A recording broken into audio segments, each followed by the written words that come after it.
Imagine settling a marriage dispute not in court, not in counseling, but in a blood-soaked arena. In parts of the late medieval Holy Roman Empire, spouses accused of adultery, theft, or abuse could literally fight to the death.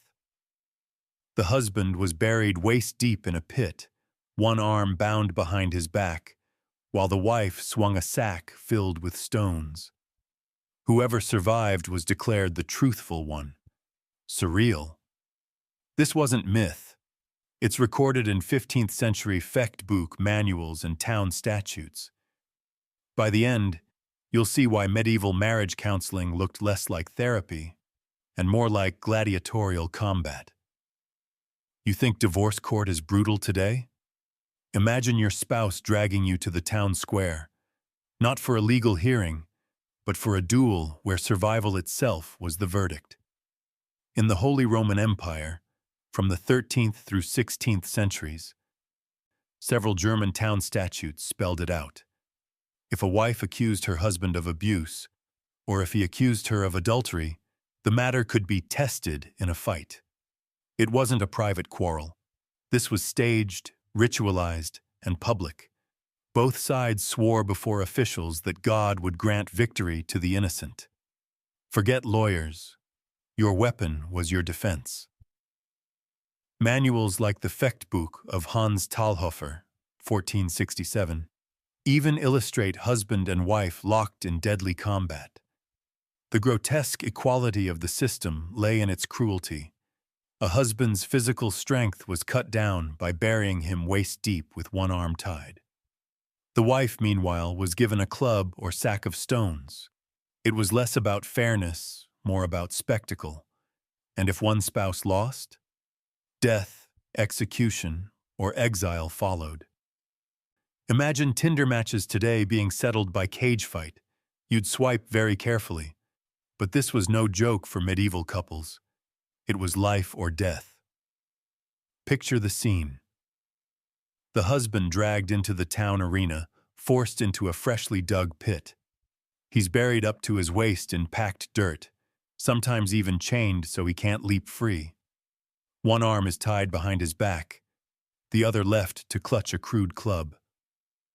Officials made sure he was trapped, equalizing him against the wife's agility. His wife circled above, not elegant in gowns but armed with a long cloth sack, its end weighted with a heavy stone. Swing it right, and it shattered bones like a medieval baseball bat. This was supposed to balance male strength against female speed.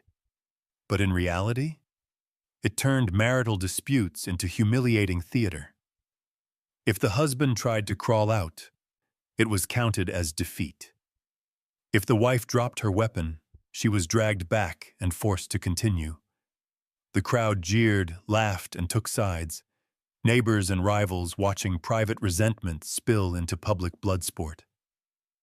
Medieval chroniclers note towns in Swabia, Franconia, and Bavaria with detailed ordinances. Justice wasn't blind. It was brutal entertainment.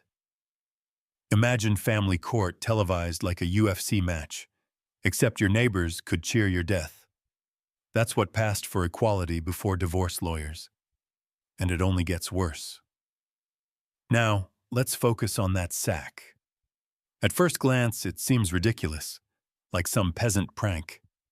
But the stone-loaded bag was designed to humiliate. Unlike a sword or spear, it wasn't noble. It was crude, heavy, and awkward, forcing wives into a savage, flailing combat style.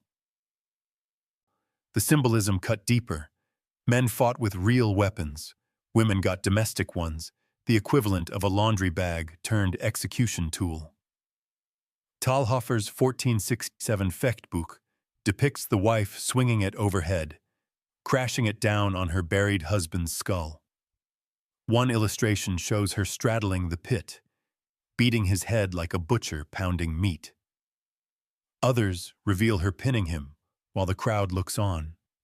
If she landed a single blow, the sack could crush bones. But the bag could also betray her. If it split open, the stone rolled out, leaving her defenseless. Records show wives often fared worse if they lost. While a victorious woman might see her husband executed, a losing wife risked public hanging or being drowned in a river. Justice was weighted as cruelly as her sack. Imagine the humiliation, fighting your own husband with a glorified laundry bag while the neighbors cheered. And remember, the outcome decided your guilt or innocence.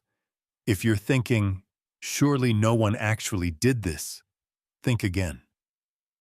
Historical records confirm real duels between spouses. In 1200s Augsburg, town statutes detailed exactly how a husband should be buried in the pit and how far the wife could stand. In 1420, in Württemberg, one recorded case saw a wife win her trial by combat, beating her husband until he surrendered. He was executed, proving her truth. In another account from 13th century Switzerland, a husband managed to yank his wife into the pit, strangling her in front of the crowd. His victory? He was acquitted, and she was buried without honor. And then there's the case in Frankfurt, where a husband was so humiliated by losing that he was decapitated publicly to reassert civic order. This wasn't some symbolic ritual. It ended in corpses. Marital trial by combat was an insane collision of law, violence, and gender politics. It exposed private betrayal before the entire community. Adultery wasn't whispers, it was bludgeons. Abuse wasn't argued in testimony. It was fought in mud and blood. Imagine Judge Judy making you and your spouse fight in a parking lot, and whichever one crawled away, breathing, got the house. That's medieval marriage justice. You might expect the medieval church to condemn this madness. Instead, churchmen often looked away. On paper, Christian doctrine taught that marriage was sacred, a bond no man or woman should tear apart. But when husbands and wives dragged each other into pits, local priests sometimes blessed the duel, framing it as God's judgment. After all, ordeals were nothing new. The trial by fire or trial by water had long asked God to reveal guilt through suffering. Why not trial by spouse? That was the logic. Some bishops objected, calling the practice diabolical parody. But in town, ordinances, the silence was louder than resistance. Public spectacle made it popular, and fines paid by participants lined civic coffers. The hypocrisy is breathtaking. Preachers warned women to obey their husbands, but if dragged into combat, they blessed her weapon. Husbands were told to love their wives, but then strapped into pits for neighbors' amusement. It was a system that clothed cruelty in piety. Picture a priest murmuring blessings over a sack of stones. That's how warped the logic had become. Justice, faith, and humiliation all rolled into one bloody arena. And still, some towns codified it in statutes for centuries. On parchment, the rules tried to look balanced. If the wife lost, she might be executed by hanging or drowning. If the husband lost, he could be beheaded or buried alive. Sounds symmetrical, right? In reality, the social fallout was vastly different. A wife who fought and lost was branded not only guilty, but unnatural, a woman who dared step outside submission. Communities remembered her as a cautionary tale, reinforcing patriarchal norms. But a man who lost? He wasn't just guilty, he was humiliated, brought low in front of his peers, his masculinity crushed in the most literal way, waist deep in a hole while beaten by his own wife. As some towns even required that if the husband lost, his corpse be displayed publicly, emphasizing that he'd been less than a man. The system pretended to balance strength with fairness, but really it amplified shame. Imagine losing a custody battle today, and then your body paraded through the streets to remind everyone your ex had beaten you senseless. Trial by combat wasn't only about justice, it was about reinforcing gender hierarchies through spectacle. The stakes weren't just legal, they were social obliteration. And still, couples stepped into the pit. If you want proof of how seriously medieval society took these spousal death matches, look no further than the combat manuals. Hans Talhoffer's Fechtbuch, 1467, didn't just teach noble knights how to wield swords or fight in armor. It included grotesque illustrations of husband and wife duels. One woodcut shows the man buried to his waist, holding a club. His wife hovers above, swinging her stone sack with grim determination. The detail is almost pornographic in its violence. Her strike aimed directly at his head, his arm raised desperately to parry.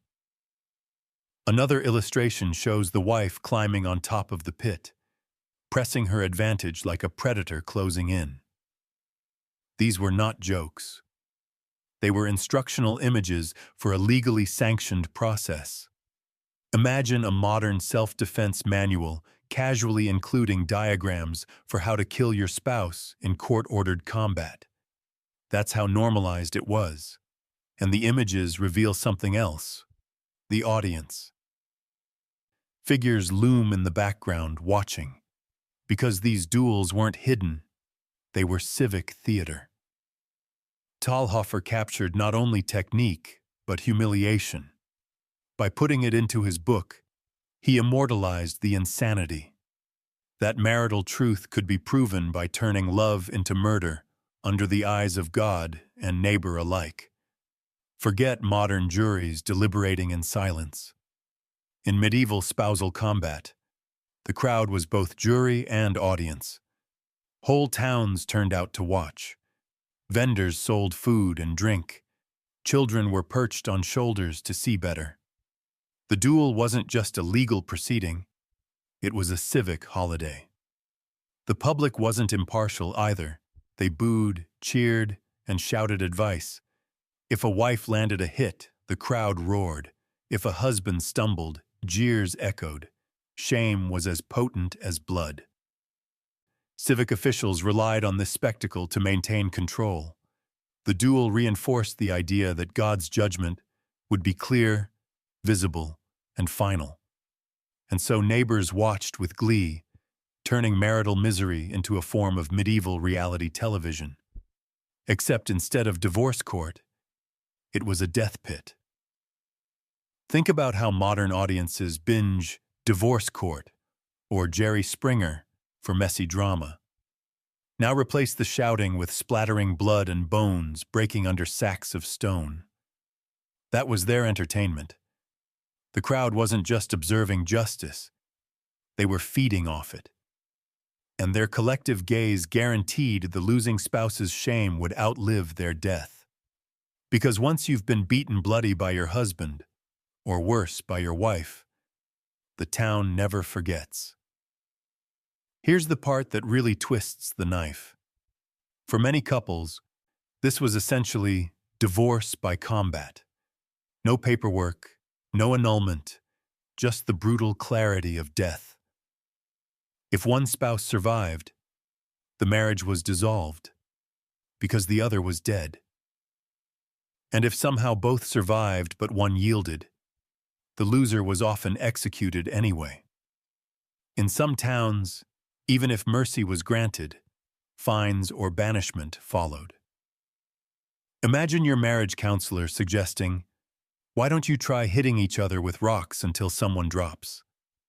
That's literally how marital disputes were settled.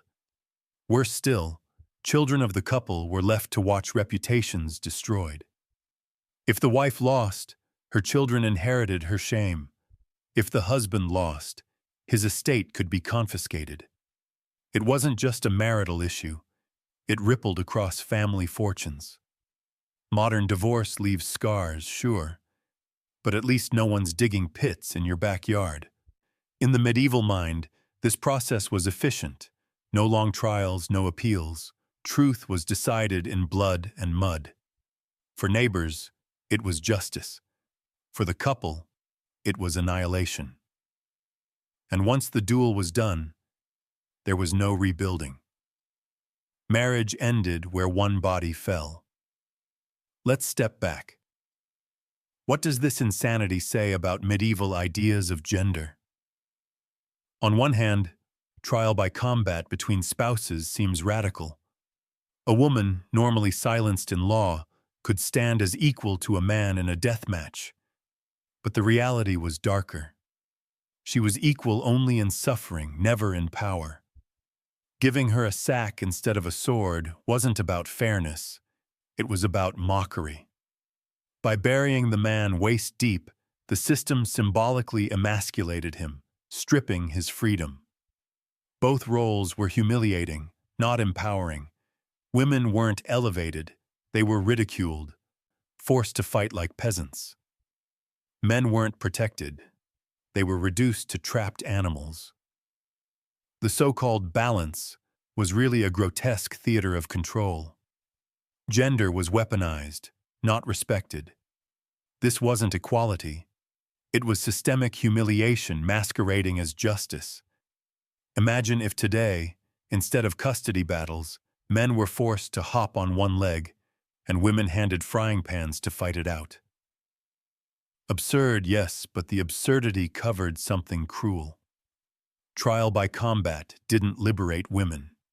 It degraded both sexes in public, branding their very bodies as battlegrounds of law. By the late 1500s, spousal trial by combat began to fade, condemned as barbaric relics of an earlier age. The rise of inquisitorial courts, where testimony and written evidence mattered more than blood, pushed the practice underground. But the fear it embodied lingered. For centuries, husbands and wives whispered about towns where neighbors once gathered to watch spouses kill each other. Chroniclers preserved the tales, grim warnings about the consequences of marital strife. And in popular imagination, the duel lived on. German folk tales and woodcuts reminded people that behind every marriage lay the possibility of violence sanctified by law. Even when banned, the stories stuck. "Don't fight with your wife," people joked darkly, "or she'll throw you in the pit." What began as a legal remedy became cultural legend, and though statutes outlawed it, the legacy remained, a twisted marriage of justice and cruelty. Today, we laugh at prenuptial agreements or reality show divorces, but medieval couples lived with the shadow that disputes could end in literal combat. Even centuries after abolition, the image of the pit haunted the imagination like a ghost in family law. Before you sigh in relief, thinking, "Thank God we've evolved," consider this. Trial by combat technically remained on the books in parts of Europe until the 17th century, and echoes appear even later. In fact, England didn't fully abolish trial by combat until the 19th century, long after dueling had gone out of style. And the fascination hasn't died. Today, pop culture revives it, from Game of Thrones' trial by combat to viral memes about settling arguments with fights. It tickles some deep, dark human nerve, the fantasy that truth can be beaten out with blood. And marital combat specifically still resonates. Think of toxic divorces where ex-spouses ruin each other financially, emotionally, legally. The pit is gone, the sack of stones is gone, but the instinct, still here. Modern family courtrooms are quieter, but no less vicious in their own way.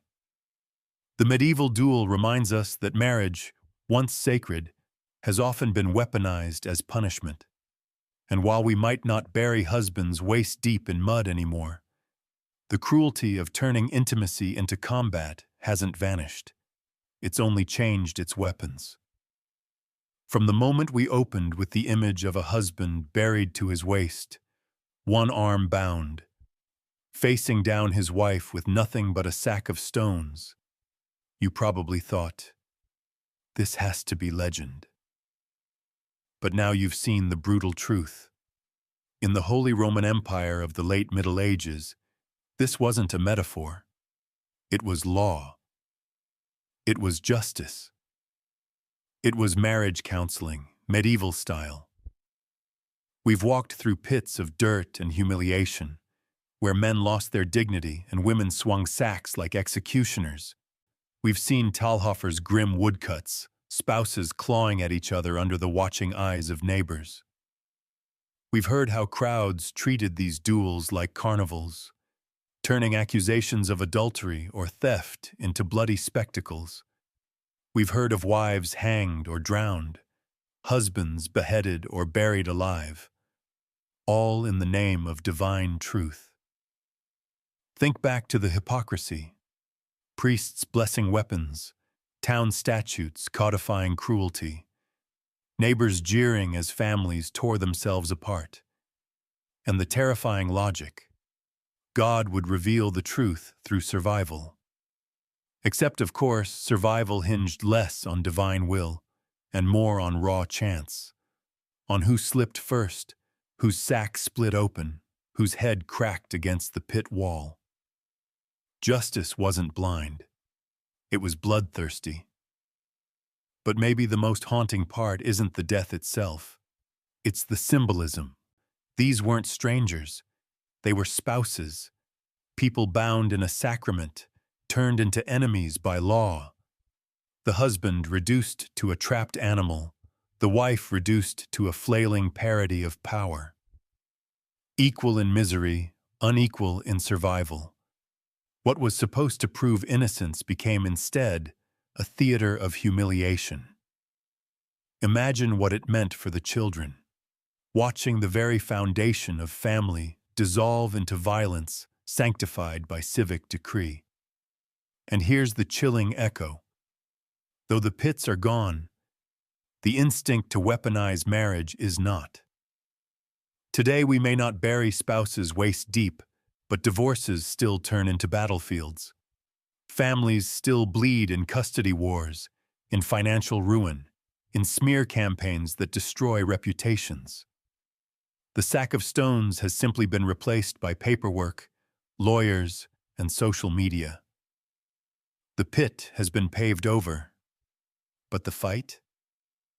It never really stopped. So what does this forgotten horror show us?